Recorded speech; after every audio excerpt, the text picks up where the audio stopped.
مصاحبین حسد کرتے تھے، بغض رکھتے تھے. وہ کہتے تھے یہ کوئی کیا اس میں کرشمہ اور کمال ہے کہ بادشاہ اس کو اتنا ہی چاہتا ہے. تو بادشاہ جب ان وزراء کا، مشیروں کا حسد حد سے بڑا ہوا دیکھا تو ایک دن سب کو اپنے دربار میں حاضر کیا. دربار میں ایک تالاب تھا تو اس میں مٹھی بھر کے موتیوں کی پھینک دی اور ایک ایک وزیر کو کہا کہ یہ موتی نکال کے لاؤ اور یہ خیال کرنا کہ تمہارا لباس بھی، تمہارا بدن بھی نہیں بھیگنا چاہیے. تو سب نے کہا کہ یہ عجیب بات ہے کہ حوض کی تہہ سے موتی نکال کے لائیں اور لباس بھی نہ بھیگے اور بدن بھی نہ بھیگے، یہ تو لازمی ہوگا. پھر دوسرے وزیر کو کہتا کہ یہ موتی نکال کے لاؤ، تمہارا لباس بھی نہیں بھیگنا چاہیے، تمہارا بدن بھی نہیں بھیگنا چاہیے. تو وہ آگے سے حجت کرتا یہ کیسے ہو سکتا ہے کہ بدن بھی اور لباس بھی نہ بھیگے اور موتی بھی نکال لاؤں. تیسرے کو، چوتھے کو، پانچویں کو، ہر ایک آگے سے حجت کرے یہ کیسے ہو سکتا ہے. پھر ایاز آ گیا تو بادشاہ نے ایاز کو کہا کہ یہ موتی نکال کے لانے ہیں اور تمہارا لباس بھی اور تمہارا بدن بھی نہیں بھیگنا چاہیے. ایاز نے فوراً چھلانگ لگائی اور موتی نکالے. جب باہر نکلا تو بدن اور لباس پانی سے نچڑ رہا تھا. تو ایسے موتی بادشاہ کو پیش کیے اور بدن کپ کپا رہا تھا. تو بادشاہ بڑے غصے سے کہا کہ ایاز تمہارا بدن بھیگ گیا، تمہارے کپڑے بھی بھیگ گئے. میں نے کہا تھا لباس بھی نہیں بھیگنا چاہیے، کپڑے بھی نہیں بھیگنے چاہیے. تو ایاز بڑی لجاجت سے عرض کرنے لگا بادشاہ سلامت، آپ کے دو حکم تھے. ایک یہ کہ موتی نکال کے لانے ہیں، دوسرا حکم یہ تھا کہ لباس اور کپڑے بھیگنے نہیں چاہیے. تو ایک حکم میں نے پورا کر دیا ہے، دوسرے کی معافی چاہتا ہوں. تو صاحب اللہ نے حضرت انسان کے سینے میں جذبات کا ایک جہاں آباد کیا ہے. شیطان کو بھی انسان کے پیچھے لگا دیا اس کی آزمائش کے لیے، اس کے امتحان کے لیے. نفس بھی اس کے اندر موجود ہے اور دوسری جانب اس کو گناہوں سے منع بھی کیا اور نیکی کی تلقین بھی کی. اب کتنی مشکل زندگی ہے حضرت انسان کی. آئی جان شکنجے اندر جویں ویلنے دے وچ گنا. کتنی مشکل زندگی ہے. خواہشیں ہیں کہ آوارہ ہیں، آرزویں ہیں کہ بے قابو ہیں، اور دوسری جانب اللہ کا حکم ہے. اب کیا کرے؟ تو گناہ کرنے کے بعد پھر اللہ کے حضور توبہ کر لے، جو ممکن ہو وہ نیکی کرے اور گناہ سے مقدور بچنے کی کوشش کرے. لیکن بشری تقاضوں کے تحت اگر اس سے گناہ کبھی سرزد ہو جائے تو اس پر اکڑے نہ اور اس پہ مصر نہ رہے، اس پہ اصرار نہ کرے، بلکہ فوراً اللہ کے حضور توبہ کرے. گناہ کرنے کے بعد بندہ جب توبہ کرتا ہے، التائب من الذنب کمن لا ذنب لہ، تو وہ ایسے ہوتا ہے جس طرح اس نے گناہ کیا ہوا ہی نہیں. بندہ 100 بار گناہ کر کے توبہ کرے، اللہ 100 بار معاف فرما دیتا. وہ کریم ہے، 70 ماؤں سے زیادہ پیار کرتا ہے. تو بندے اس کی دہلیز پہ جب توبہ کرتے ہیں، رجوع کرتے ہیں اور اس سے معافی مانگتے ہیں، تو وہ یہ نہیں دیکھتا کہ یہ گناہ گار کتنا بڑا ہے. وہ یہ دیکھتا ہے کہ یہ میری دہلیز پہ آیا ہے اور اس کے ما قبل کے سارے گناہ معاف بھی کرتا ہے، بلکہ گناہوں کو بدل کے نیکیوں میں بھی تبدیل کر دیتا ہے. آئیے اب قرآن مجید میں ان لوگوں کی کہانی بھی پڑھیے جو اپنی زندگی کو اپنے مالک کے نام لگا چکے ہیں، اور ان سے اگر کوئی معاملہ سرزد ہو جاتا ہے تو وہ کس قدر اللہ سے ڈرتے ہیں. والذین یؤتون ما آتوا وقلوبہم وجلہ انہم الی ربہم راجعون. فرمایا کہ وہ لوگ جب ان سے کوئی خطا سرزد ہو جاتی ہے، کوئی گناہ ہو جاتا ہے، تو ان کے دل لرز جاتے ہیں، خوف خدا سے وہ کانپنے لگ جاتے ہیں. انہم الی ربہم راجعون، تو وہ اپنے رب کی طرف رجوع کرنے والے ہوتے ہیں.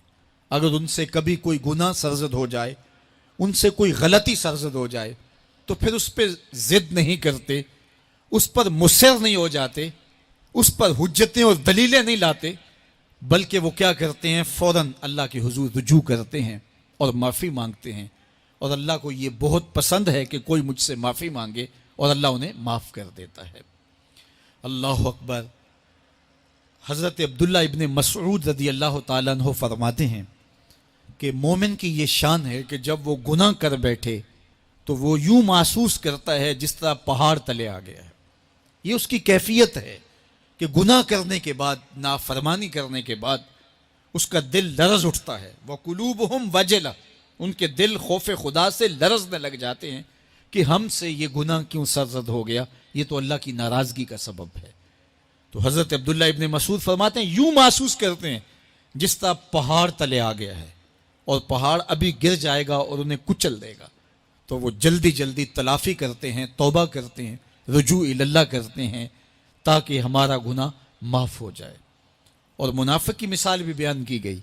جب وہ گناہ کرتا ہے تو یوں محسوس کرتا ہے جیسے بدن پہ مکھی بیٹھی تھی، ہلکے اشارے سے اڑا دی.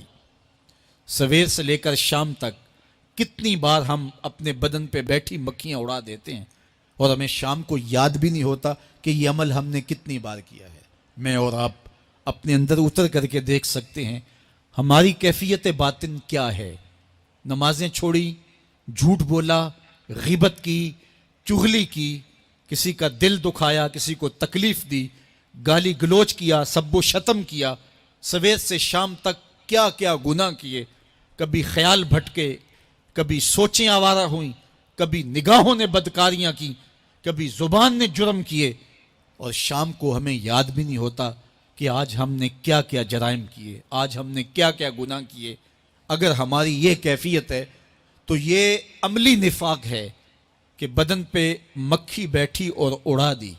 اور اگر ہماری کیفیت یہ ہے کہ گناہ کے بعد یہ محسوس ہوتا ہے کہ ہم پہاڑ تلے آ گئے ہیں اور اللہ کی ناراضگی ہم نے مول لے لیے اور جلدی جلدی توبہ کر کے رجوع کرنے کی جانب بڑھتے ہیں، تو پھر مبارک ہو.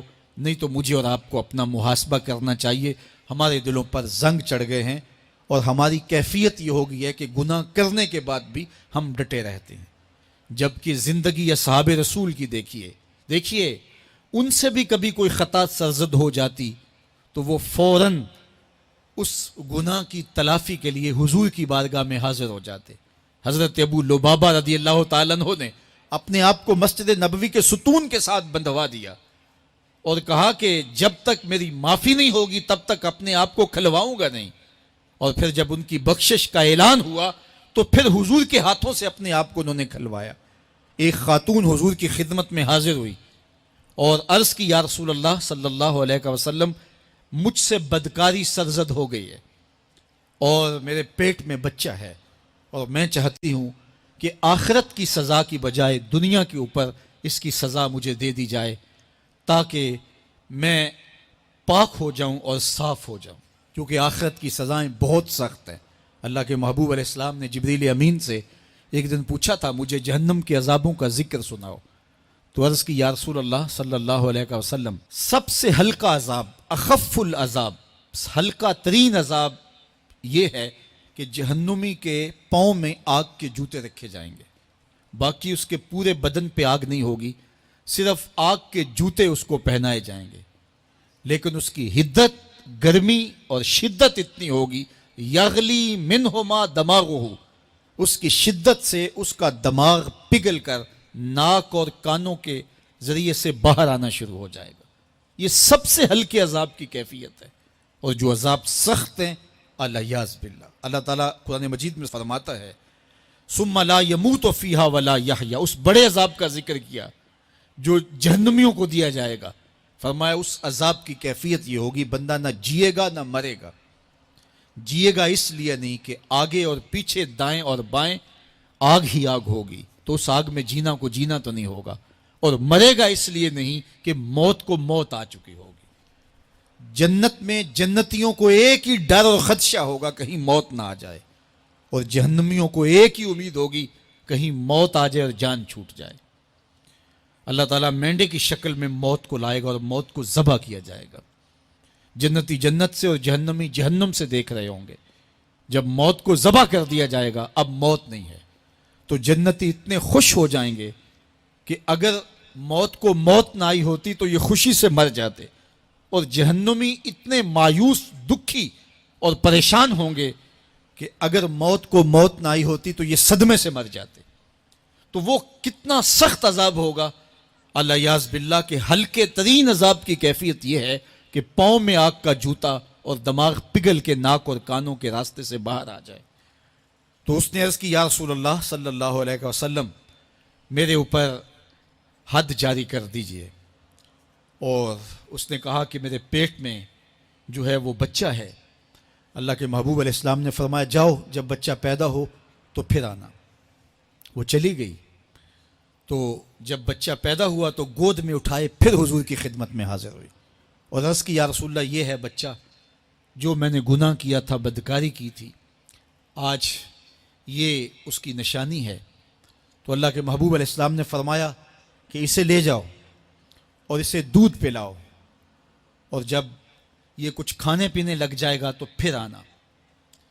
تو تھوڑی دیر کے بعد، کچھ دنوں کے بعد وہ دوبارہ حاضر ہوئی اور اس نے اس بچے کے ہاتھ میں روٹی کا ٹکڑا دیا ہوا تھا اور عرض کی یا رسول اللہ دیکھ لیجئے اب یہ روٹی کھانے لگ گیا ہے. اللہ اکبر.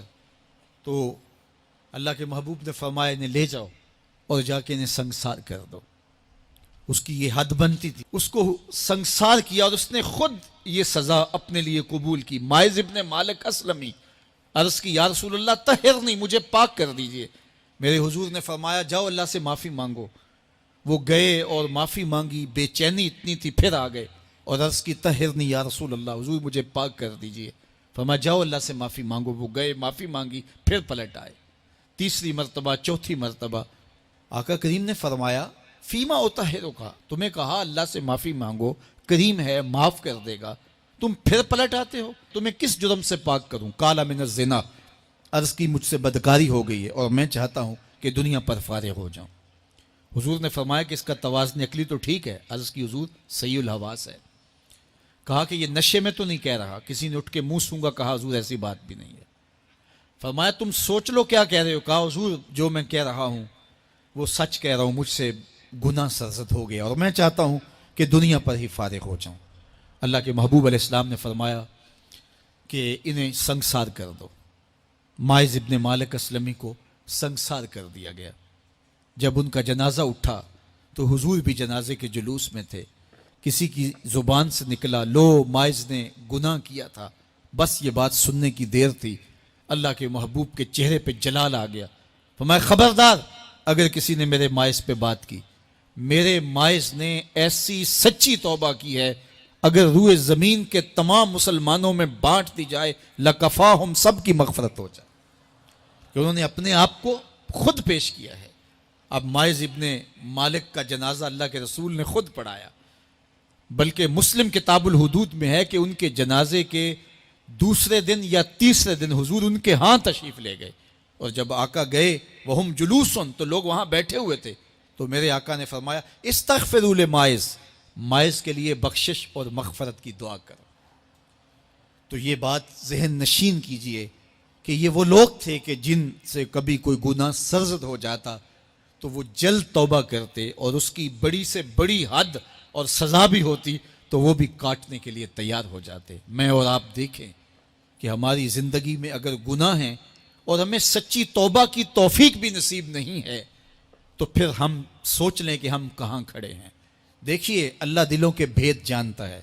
سچی توبہ یہ ہے کہ جو کیے پر ندامت ہو اور آئندہ نہ کرنے کا عزم مصمم ہو، پکا ارادہ ہو کہ یہ گناہ زندگی میں دوبارہ نہیں کروں گا. الگ بات ہے کہ پھر دوبارہ اس سے سرزد ہو جائے، لیکن جب وہ توبہ کر رہا ہو تو اس وقت اس کا پختہ عزم ہو اور اس کے دل کے کسی گوشے میں نہ ہو کہ چلو میں توبہ کر لیتا ہوں اور پھر ہو گیا تو پھر کر لوں گا. پکا عزم ہو کہ دوبارہ یہ گناہ نہیں کروں گا.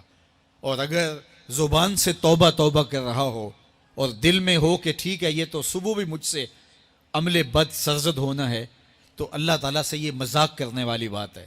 اور اللہ تعالیٰ سے جو مذاق کرتا ہے وہ کہاں کھڑا ہے وہ خود سوچ لے. وہ کیا کسی نے کہا تھا کہ توبہ کی پھر توبہ کی پھر توبہ کر کے توڑ دی، میری اس توبہ پہ توبہ توبہ توبہ کر اٹھی. تو ایسی توبہ نہیں ہے کہ جو رسماً کسی مجلس میں چلے گئے، کسی اجتماع میں چلے گئے تو سب لوگوں نے توبہ توبہ کی تو وہ بھی توبہ توبہ کرتا رہا، لیکن اس کا عزم مصمم پختہ ارادہ نہیں تھا گناہوں کو چھوڑنے کا. تو یہ توبہ نہیں، یہ مذاق ہے. اس لیے اللہ کے حضور سچی توبہ یہ ہے کہ ما قبل کے گناہوں سے ندامت پیدا ہو جائے اور سچے دل سے ارادہ کیا جائے، پختہ عزم کیا جائے کہ دوبارہ میں یہ گناہ نہیں کروں گا. یہ الگ بات ہے کچھ عرصے بعد اس سے پھر سرزد ہو جائے، پھر وہ گناہ ہو جائے، تو پھر وہ پکی توبہ کرے. تو 100 بار بھی گناہ کرے گا، 100 بار بھی توبہ کرے گا، اللہ 100 بار قبول کرے گا. لیکن عند توبہ